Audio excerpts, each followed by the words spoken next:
Students, आज हम balance force के बारे में पढ़ेंगे। बैलेंस फोर्स क्या होता है? Balance forces are two forces acting in opposite directions and equal amounts. Balance force वो फोर्स होता है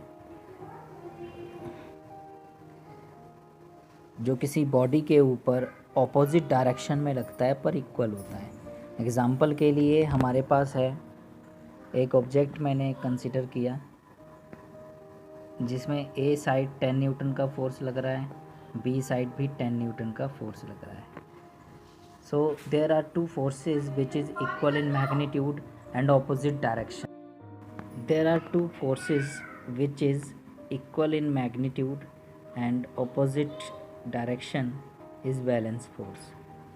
दोनों तरफ इक्वल अमाउंट्स में फोर्स लग रहा है पर ऑपोजिट डायरेक्शन में। इन दिस नेट फोर्स यानी कि total force F A plus F B acting on body is zero.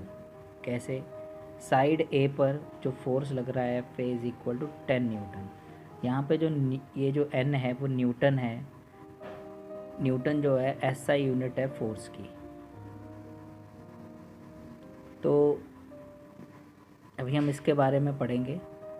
तो ये जो फोर्स लग रहे हैं ये दोनों इक्वल हैं पर ऑपोजिट डायरेक्शन में है। यहाँ पे जो नेगेटिव साइन है वो डायरेक्शन को इंडिकेट करता है। ये जो माइनस एफ बी है जब लेफ्ट हैंड साइड पर आएगा तो F A plus F B equal to zero हो जाएगा, यानी कि जो नेट फोर्स होगा वो ज़ीरो हो जाएगा। इट मीन्स इसका मतलब ये हुआ कि ये जो फोर्स है ऑब्जेक्ट जो है इस केस में रेस्ट पर रहता है।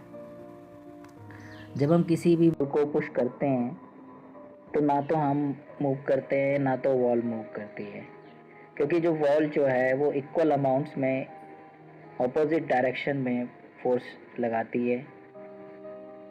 किसके? जो हम फोर्स लगाते हैं उसके ऑपोजिट डायरेक्शन में। तो ये हमारा बैलेंस फोर्स है जिसके कारण जो ऑब्जेक्ट है मूव नहीं कर सकता है, यानी कि it is not the cause of motion. Next is unbalance force.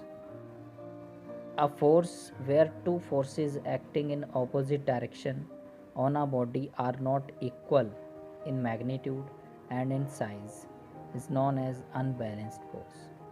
मतलब जो फोर्स है जो दो फोर्स हैं एक बॉडी के ऊपर लगते हैं ऑपोजिट डायरेक्शन में, वो इक्वल मैग्नीट्यूड में नहीं होते हैं। जैसे कि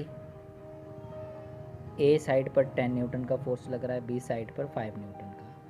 तो ये दोनों वैल्यूज़ जो हैं डिफरेंट हैं, equal not equal in magnitude और ऑपोजिट डायरेक्शन में लग रही हैं। ये अनबैलेंस फोर्स है। तो जो नेट फोर्स इसका होगा वो 5 न्यूटन आएगा।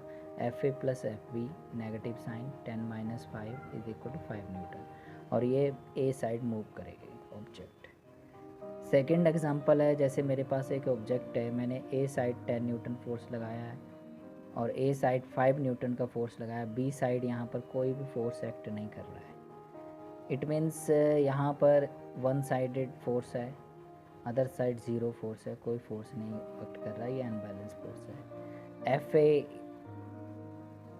10 Newton, F A dash 5 Newton, दोनों में सेम डायरेक्शन में फोर्स है, इसलिए दोनों पॉजिटिव आ गई। F A plus F A dash 10 plus 5 15 Newton towards a. 50 Newton force से ये ए साइड में मूव करेगा। Third is